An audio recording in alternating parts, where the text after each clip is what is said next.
In this video, I'm going to show you my top 10 Procreate features that I use when creating my digital illustrations, so let's begin. The first one is the drawing guide. I often use a one-point perspective in my illustrations, so this feature is really helpful for me. To use it, go to the wrench icon and under Canvas, turn on the drawing guide. There are different types of drawing guides available in Procreate, and the default is usually the 2 dimensions or the 2D, but to change that, tap the Edit Drawing Guide. Here are the 4 different types of drawing guides, and what I usually use is the perspective. I use a one-point perspective, so I am adding a point. You can change the color of the guides by adjusting this slider at the top. You can also adjust the opacity and the thickness using their sliders. From here, you can also turn on the assisted drawing, which is the second Procreate feature that I often use. The assisted drawing allows you to draw perfect straight lines that are parallel with your drawing guides.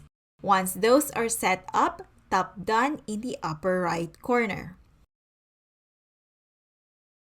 With the drawing guide turned on and also the assisted drawing, I can now draw perfect straight lines, which is perfect for the art style that I have.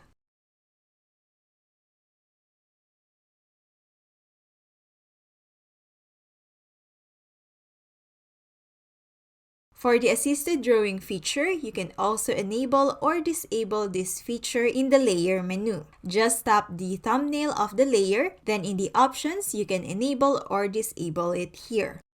I disabled the feature, so now I can draw curved lines.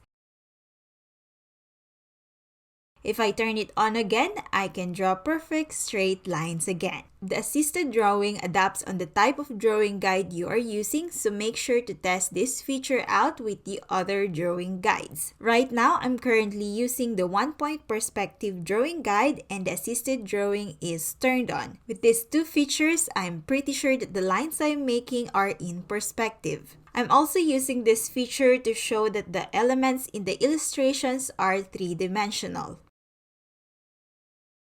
The third Procreate feature is the Quick Menu. This enables you to access 6 shortcuts. If you want to enable it, go to the wrench icon and under Preferences, go to the Gesture Controls. You will see the different gesture controls you can set here, but I'm going to show you my Quick Menu gesture control setting. These are the list of the possible ways you can access the Quick Menu, and I have enabled the first option here. When turning these options here, keep in mind that these same options are the ones that are also available in the other gesture controls, so make sure to budget them. Now you can access the gesture you have set to access the Quick Menu. You can create different Quick Menus if you like, and you can also change these actions here to the ones you often use. The different gestures I have are the New Layer, Add Text, Selection Tool, Drawing Assist, Open the Adjustment Tool, and Flip Horizontally.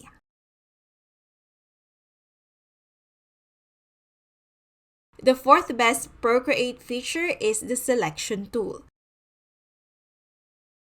Let's use the Selection Tool by tapping the S icon here, and you can choose how you want to use the Selection Tool. You can use the Automatic, Ellipse, Rectangle, or the Freehand option. When using the freehand option, make sure to close the line by tapping the gray circle last. Using the selection tool and the arrow icon here, which is the transform tool, you can resize the selected elements. There are also different transform options in the Procreate app. You can use the distort option to resize the elements using the points, which are the blue dots. The next resizing option is the warp.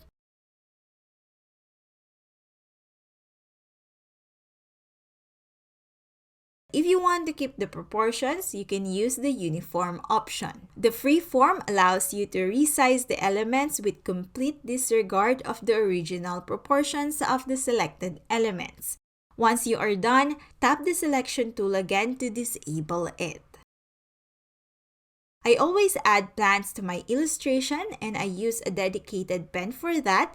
And to provide consistency on the size of the leaves, I always save my brush sizes. And this is one of the features that I love in the Procreate app. If you have found the best size for a particular pen, you can save it like this. You can also do the same in the opacity of the brush. You can save a maximum of 4 brush sizes and 4 levels of opacity. The next feature is the color palette. I don't prepare my colors beforehand, which might be a bad idea, but as I use different colors on an illustration, I always add them on a dedicated color palette.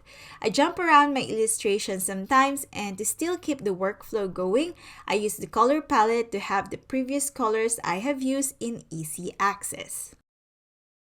I mostly use this feature when coloring in the plants since I add multiple layers with different colors, and I usually work on a single part of the plant at a time.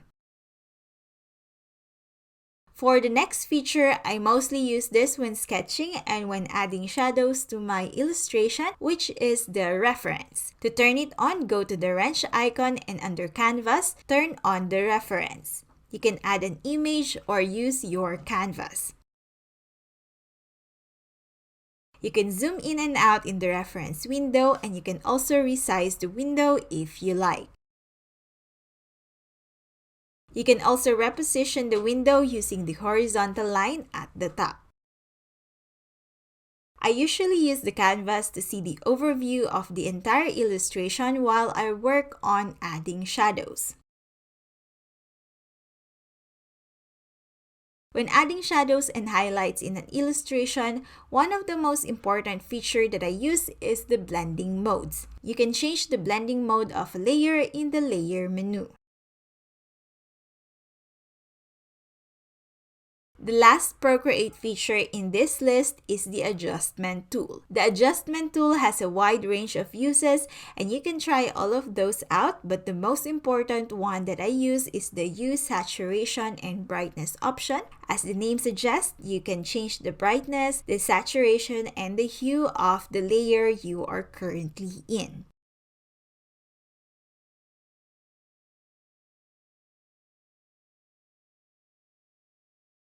The other one that I use in the adjustment tool is the bloom option.